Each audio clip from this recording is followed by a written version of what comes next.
امیر المؤمنین علی علیہ السلام نے فرمایا، 3 چیزیں ایمان کو تباہ کر دیتی ہے: امیروں کی محفل، عورتوں کی صحبت، جاہلوں سے بحث۔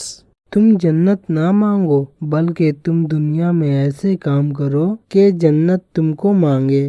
اچھے وقت کی ایک خامی ہے کہ جلدی ختم ہو جاتا ہے، برے وقت کی ایک خوبی ہے کہ ہمیشہ نہیں رہتا۔ اگر جاہل خاموش رہتے تو لوگوں میں اختلافات نہ ہوتے۔ اگر تم اس وقت مسکراتے ہو جب تم پوری طرح ٹوٹ چکے ہو تو یقین جانو دنیا میں تمہیں کبھی کوئی نہیں توڑ سکتا۔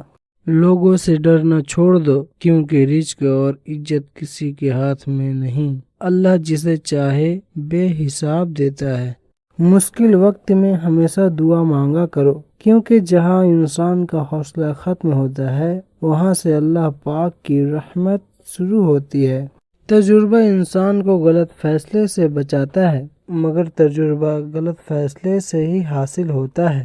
جس سے محبت کی جائے اس سے مقابلہ نہیں کیا جاتا۔ کسی کو پا لینا محبت نہیں بلکہ کسی کے دل میں جگہ بنانا محبت ہے۔ اپنی جوانی کے دھوکے میں مت آنا کہ یہ عنقریب تم سے چھین لی جائے گی۔